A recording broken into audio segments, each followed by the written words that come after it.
Hey everyone, today I just want to re-review my Tanaka Super RedHawk. The reason I'm re-reviewing this is I know more about it now. I'm more familiar with Tanaka than when I first got it.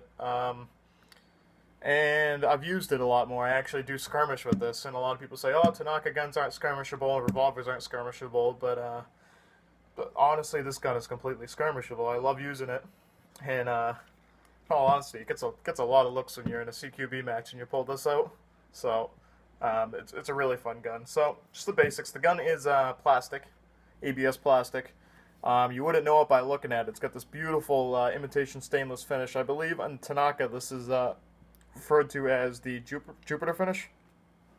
I haven't been able to find information on this particular revolver since then. I found Ruger Super RedHawks that are imitation chambered in the 454 K-cell round, so the cylinders completely circular, but I have not found any in the 44 Magnum variant. So I believe this is an older one, but I mean the gun's got some weight to it, so it's a heavyweight version. Like I said, I think it's in the Jupiter finish. I actually got mine secondhand through an airsoft shop, so I can't even tell you where to find this. I don't know what it's worth. I know Tanaka revolvers do fetch a pretty high price tag, so if you do find one of these, I get it while you can. Now there are metal parts on the gun. You have your hammer, the trigger, and then some of the internal mechanisms. Your cylinder's metal. Now speaking of the cylinder, to release it, you have your releaser right here, your cylinder release. So push that in, your cylinder pops out. Now you notice these shells do not come out, which is pretty typical of a Tanaka revolver. So this one right here houses your gas. Put your gas in. You need a special adapter to get at that. My propane adapter came with one, so if you can't find a Tanaka one, look for the propane adapters that have the little nozzles on the tip, and that'll work for this. And then put your BBs in the front, and there's an internal magazine in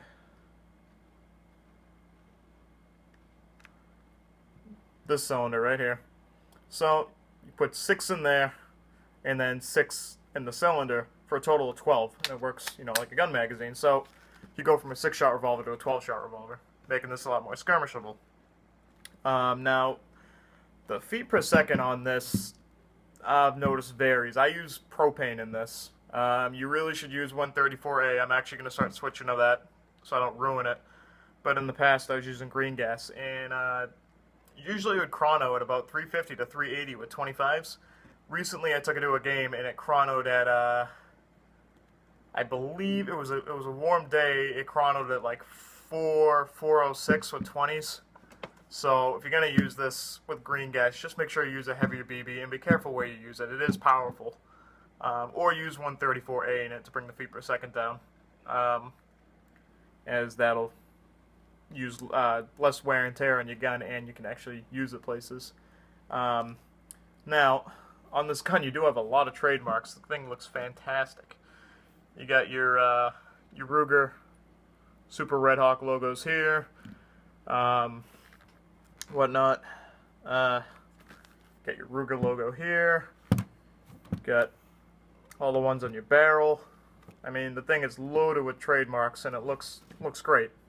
And then for your sights, they are right there. You get the white and the red down the middle, and they are adjustable. You have a screw right there to adjust it. So overall, though, the gun's really neat. If you're into revolvers, I definitely recommend any Tanaka revolver. I actually have a M36 Chief Special coming in the mail by Tanaka, so keep an eye out for that review when I do get it. And I'm looking into maybe another Tanaka revolver, just because they're really hard to come by. They just re-released a bunch of them, so get them while you can, because they don't release them that often. And like I said, this one I haven't even found re-released.